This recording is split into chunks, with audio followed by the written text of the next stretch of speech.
oras gihatod kaninyo sa EXL Magkabuhay. Buhay at makulay ang buhay sa EXL Magkabuhay. Ang mahugaw nga colon na makadaot sa lawas. Dakong mahinabo nga mahilo ka og sa kadangatan magdevelop ini sa colon cancer kung ato pasagdan ang large intestine. Ang hugaw nga colon ang pinakauna nga silent killer. Ang kamatayon magsugod sa colon. Mag-inom sang Super Fiber, the fast-acting colon cleansing product approved by the FDA Philippines. Ug para sa mas maayo nga resulta ubanon sa pag-inom ang Life Extension Vitamin D3 kag Super Fiber. Para sa himsog kag maayong digestion, mag-inom kada adlaw sang Super Fiber. Mapalit sa mga butika.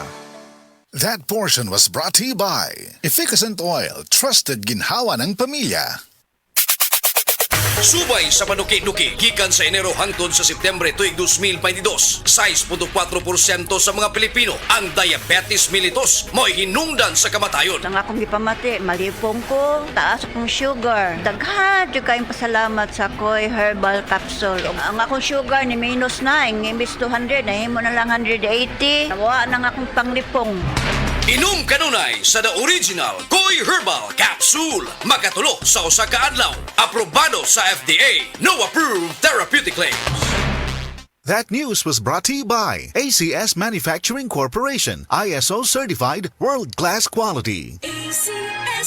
Ladies and gentlemen, hagardas na ba ka? Goodbye old face, welcome young and glowing skin. Ang Moringa Joy Capsule ay dato sa ginatawag nga vitamins A, C ug E. Mao kini ang bitamina nga taas sa antioxidant. Makatabang kini og produce sa collagen ug rich niini sa mga anti-aging properties. Is an excellent source of oleic acid ug amino acids nga magapamoisturize sa imong panit.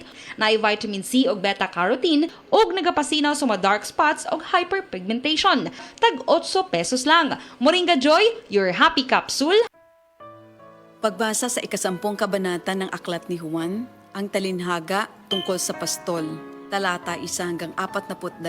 Pakatandaan ninyo, ang pumapasok sa kulungan ng mga tupa nang hindi sa pinto nagdaraan kundi umaakyat sa di dapat pagdaanan ay magnanakaw at tulisan. Ang tunay na pastol ay sa pintuan nagdaraan. Pinapapasok siya ng gwardya at pinapakinggan ng mga tupa ang kanyang tinig. Tinatawag niya ang kanyang mga tupa sa kani-kanilang pangalan at inilalabas sa kulungan. Kapag nailabas na, siya'y nangunguna sa kanila at sumusunod naman ang mga ito sapagkat kilala nila ang kanyang tinig. Hindi siya sumusunod sa iba kundi patakbong lumalayo sapagkat hindi nila kilala ang tinig ng iba. Sinabi ni Jesus, ang talinhagang ito, ngunit hindi nila nauunawaan ang ibig niyang sabihin. Kaya't muling sinabi ni Jesus, pakatandaan nyo, ako nga ang pintuang dinaraanan ng mga tupa. Ang mga nauna sa akin ay mga magnanakaw at mga tulisan, ngunit hindi sila pinapakinggan ng mga tupa. Ako ang pintuan.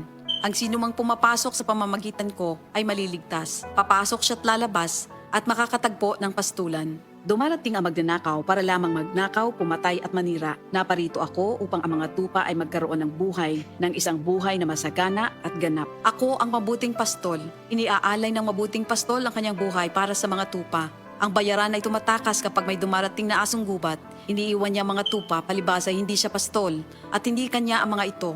Kaya't sinusunggaban ng asong gubat ang mga ito at binubulabog. Tumatakas siya, palibasa ay bayaran lamang at walang malasakit sa mga tupa. Ako nga ang mabuting pastol, kung paanong kilala ko ng Ama at siya kilala ko, gayon din naman kilala ko ang aking mga tupa at ako'y kilala nila. At iniaalay ko ang aking buhay para sa aking mga tupa. Mayroon akong iba pang mga tupa na wala pa sa kulungang ito. Kinakailangan sila'y ipasok ko rin at papakinggan naman nila ang aking tinig. Sa gayon magiging isa na lamang ang kawan at isa ang pastol. Dahil dito'y minamahal ako ng Ama sapagkat iniaalay ko ang aking buhay upang ito'y kunin kong muli. Walang makakakuha ng aking buhay kusa ko itong ibinibigay. Mayroon akong kapangyarihang ibigay ito at kuning muli. Ito ang utos na tinanggap ko sa aking Ama. Dahil sa mga pananalitang ito, hindi na naman nagkaisa ng palagay ang mga Hudyo. Marami sa kanila nagsabi, talagang sinasapian na ito ng demonyo at nababaliw. Bakit ba kayo nakikinig sa kanya? Sinabi naman ng iba, hindi nakakapagsalita ng gano'n ng isang sinasapian ng demonyo. Nakakapagpagaling ba ng bulag ang demonyo? Taglamig na noon at kasalukuyang ipinagdiriwang sa Jerusalem ang pista ng pagtatalaga ng templo. At habang naglalakad si Jesus sa templo, sa portiko ni Solomon, pinaligiran siya ng mga Hudyo at sinabi sa kanya, hanggang kailan mo ba kami lalagay sa alanganin? Kung ikaw nga ang Kristo, sabihin mo na ng tuwiran. At sumagot si Jesus, sinabi ko na sa inyo, ngunit ayaw ninyong maniwala. Ang mga ginagawa ko sa pangalan ng aking Ama ay nagpapatotoo tungkol sa akin. Ngunit ayaw ninyong maniwala sapagkat hindi kayo kabilang sa aking mga tupa. Nakikinig sa akin ng aking mga tupa. Nakikilala ko sila. Sumusunod sila sa akin. Binibigyan ko sila ng buhay na walang hanggan. Kailan may hindi sila mapapahamak at hindi sila maaagaw sa akin inuman. Ang aking ama na siyang nagbigay sa kanila, sa akin, ay lalong dakila sa lahat at hindi sila maaagaw ni numan sa aking ama. Ako at ang ama ay iisa. Ang mga pinuno ng mga Hudyo muling dumampot ng bato upang batuhin siya. Kaya't sinabi sa kanila ni Jesus, marami akong mabubuting gawang ipinakita sa inyo mula sa ama. Alin ba sa mga ito ang dahilan at ako'y inyong gustong batuhin? Sumagot ang mga pinuno ng mga Hudyo, hindi dahil sa mabubuting gawa kaya ka namin babatuhin, kundi dahil sa paglapastangan mo sa Diyos, sapagkat nagpapanggap kang Diyos, bagamat tao ka lamang. Tumugon si Jesus, di ba nasusulat sa inyong kautusan? Sinabi ko, mga Diyos kayo. Mga Diyos ang tawag ng kautusan sa mga pinagkatiwalaan ng salita ng Diyos at hindi maaaring ipawalang bisa ang sinasabi ng kasulatan. Ako'y pinili at isinugo ng Ama. Paano ninyo ngayon masasabing nilalapastangan ko ang Diyos? Dahil sa sinasabi kong ako ang anak ng Diyos? Kung hindi ko ginagawa ang mga ipinapagawa ng aking Ama, huwag niyo akong paniwalaan. Ngunit kung ang ginagawa ko ay ang mga ito, paniwalaan ninyo ang aking mga gawa kung ayaw ninyong maniwala sa akin. Sa gayon matitiyak ninyong nasa akin ang Ama at ako'y nasa Kanya. Kaya tinangka naman nilang dakpin si Jesus, ngunit siya'y nakaalis. Muling pumunta si Jesus sa ibayo ng Jordan sa pook na dating pinagbautismohan ni Juan. Habang naroroon siya'y maraming lumalapit sa kanya. Sinasabi nila, si Juan ay walang ginawang himala, ngunit totoo ang lahat ng sinabi niya tungkol sa taong ito. At doon, maraming sumampalataya kay Jesus. Ito ang salita ng Diyos. Mga kapanyawan, zero si Jane kalip na kaangkon og balatian, nakaihi og dugo tungod sa UTI. Nigamit og SED Cogonova capsule. Pagpangihi na ko, dugo na jud akong giihi. Anak si partner na ko nga kugo ng inom niya. Inom lang ko og una, duha ka buok, gisundan ako og isa. Tulo pa lang ka buok akong nainom, na alibyo. Ano ko mangihi og dugo? The best jud ang kugon para sa naay sakit sa UTI. ODI si Rosie Jane Calip, 33 years old, Toril, Davao City. Basta UTI ang problema, pag SED Cogonova capsule na. Kini si Max Urban. Kape nga gipaabot sa masa, Sid Panyawan Coffee, pait ang panlami iyang timpla. Sid Panyawan Coffee, paras mga batan-on ug tigulang. Sid Panyawan Coffee, sa panglawas makatabang. Sid Panyawan Coffee, kaping nga pangmasa, kaping dili mahal, gaan sa bulsa, sa grocery ayaw ninyong kalimti.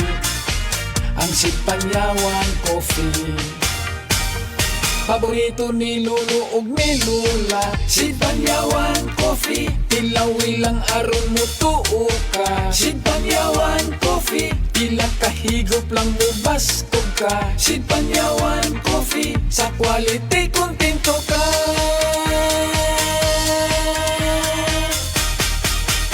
Produkto sa Sid Marketing Incorporated.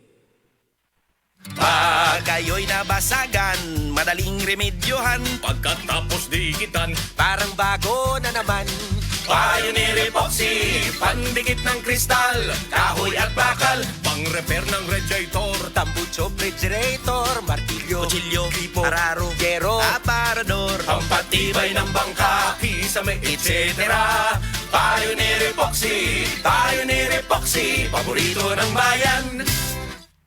Sa mga workaholic, epektibo ang atong Paragis Bila-Bila Herbal Coffee. Sama na lang ni Roland De La Cruz, nga taga Mati, Davao. Roland De La Cruz, sa Purok Isla, Barangay Central, Purok President. Anong ganahan man kay ka sa kape? Sa Bila-Bila Coffee, laskig ang imong lawas o mayo ang imong lihok. Basta laskig niya kondisyon, makalihok kag may sa trabaho. Kung di ka kainom, murag magluya na ka? Murag luya-luya, lahi ra gyud. Tungod kay nindot gyud ang Bila-Bila Coffee. Kini ginama sa GFMQ Marketing. Kay sa Paragis Bila-Bila, dili na ka mag-agwanta pa. Ako si Radyoman Benji Tanghian, kining balita hatod kanato sa Paragis Bila-Bila Herbal Capsule na ilhan isip herbal nga kapsula nga makatabang og daghang benepisyo sa kalawasan. Mao kini ang all-in-one nga herbal. Makahatag og kaayuhan sa ato ang mga selula sa lawas, makatarong sa nindot nga flow og limpyuhan ang imuhang dugo nga modagkayday sa ato ang kasing-kasing. Ug karon sa atong balita, nagtinguha karon ang Office of Civil Defense kon OCD nga palapdan ang Permanent Danger Zone kon PDZ sa palibot sa Bulkang bulkang Kanlaon na tungod sa kanunay nga masinati nga pagdaot sa panahon. Matod pa nga ang kanunay nga masinati nga pag-uwan posible nga magdala og risgo sa lahar flow sa Negros Island. Hinungdan nga plano nila nga ibalhin ang evacuation centers gawa sa 14 kilometro palibot sa bulkang Kanlaon. Matod ni Raul Fernandez, ang direktor sa Office of Civil Defense Western Visayas og chairperson sa Task Force Kanlaon, nga base sa assessment sa PHIVOX, adunay dakong posibilidad nga mubuto pag-usab ang bulkang Kanlaon bisan unsang orasa sa padayon ni ini nga volcanic activity, lakip na usab ang kanunay paglihok sa bulkan. Sa kasamtangan, adunay 29 na ka mga evacuation centers sa Negros Island. Kadtong balita hatod kanato sa Paragis Bila-Bila Herbal Capsule. Alang sa kumpleto nga kombinasyon, gamita lang ang Paragis Bila-Bila Plus Herbal Capsule. Paragis Bila-Bila Herbal Capsule na uban sa pagpangapi sa Paragis Bila-Bila Herbal Coffee ug ang pagpanghaplas sa Paragis Bila-Bila Liniment Oil. Gama sa GFMQ Marketing sa Paragis Bila-Bila, dili na ka mag-agwanta pa. Sa dugang kasayuran, tawag lang sa 0935-641-0261. Ang Paragis Bila-Bila mapalit sa Diding's Pharmacy sa Manalili Street, Cebu City, Bestway Pharmacy sa Mandawi City, Healthway Pharmacy, JV Butika sa Cebu, Mandawi, Liloan ug Osmeña Boulevard. Mapalit usab sa JY Pharmacy sa 32 Osmeña Building, Osmeña Boulevard, Cebu City. Ako si Radyoman Benji Tanghian, DYHP, Tatak RMN. Doon lagi ani akong lula, uy. Lagi, bisan mo sa kagatos na ang iyang edad. Bas kung alito man gihapon. Usa man ang imo tambag nga sa mga gusto mo abot ug usa kagatos ang edad, lula. Katop og sakto, kaon og otadon, lakaw-lakaw og ayaw kalimti ang pag-ampo. Mao ka na ang sikreto sa paglahutay, apo. Salamat, lala. Inspirasyon kit ka sa mga nagtubo nga henerasyon. O sige, ato na ipasigar po. Adto na ko. Sigon sa RA 10868 o Centenarian Act, ang gobyerno pinaagi sa DSWD buhatag og pahalipay nga sa mga Pilipino nga mutungtong og usa ka gatos ang pangidaron. Isip pa sidungog sa ilang kontribusyon sa nasod. Kung ang imong lola o lolo hapit ang edad og usa ka gatos, bisitaha ang inyong lokal nga LSWDO alang sa mga impormasyon kabahin ini. Ani-ana ang bag-o na Max Epektibo o garantisado Blueterna Max Capsule. Blueterna Max Capsule may Blueternate na nagapatanlas sa atong memorya, spirulina para sa normal nga sirkulasyon o pressure sa atong dugo, turmeric nga nakapaayo og hubag og sa mga sakit sa atong lutalutahan, cinnamon bark nga mabaskog ang antioxidants ug probiotics nga makahatag sa atong lawas og billions of good bacteria. Blueterna Max Capsule, bag-o kini og Max Epektibo. Blueterna Max Capsule.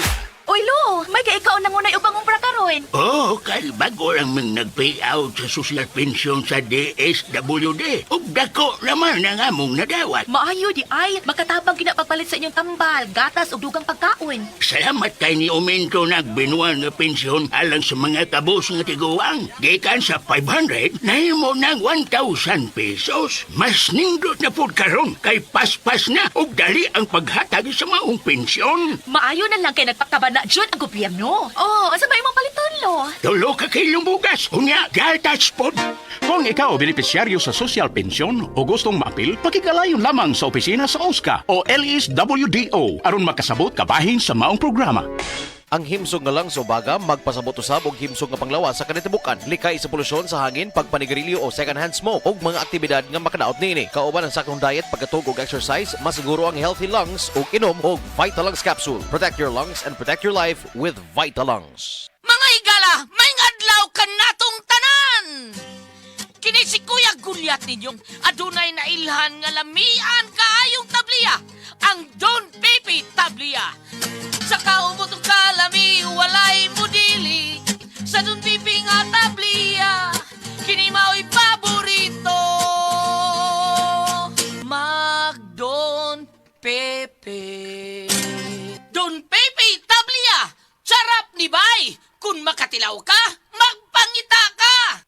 Prostate cancer, ang delikado og mamatay ni nga sakit nga cancer sa mga lalaki. Mag Life Extension Vitamin D3 na mo. Rekomendado sa mga medical doctors. Aprobado sa FDA Philippines o FDA USA. Suklan nato ang prostate cancer. Mapalit sa mga butika. This newscast is brought to you by Enervon Z+.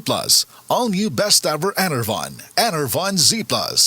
Hello girlies! Dalaga og minyo, permanente ba magsakit ang imong puson? Aduna ba kay menstrual cramps or dysmenorrhea? Ang Moringa Joy aduna kini 38 mg nga iron, 25 times ikumpara sa spinach nga makatabang nga mo revitalize sa blood loss during menstruation. Ang mga babayi adunay dysmenorrhea tungod sa pagbira sa atong uterus o sa ato ang ovary. Ang pagtaas sa prostaglandin nga usa ka chemical sa atong lawas mao kana ang hinungdan ngano ang babayi adunay dysmenorrhea. Ang Moringa Joy capsule mapalit sa tanang bodika duol sa inyong mga lugar tag 8 pesos lang kada kapsula.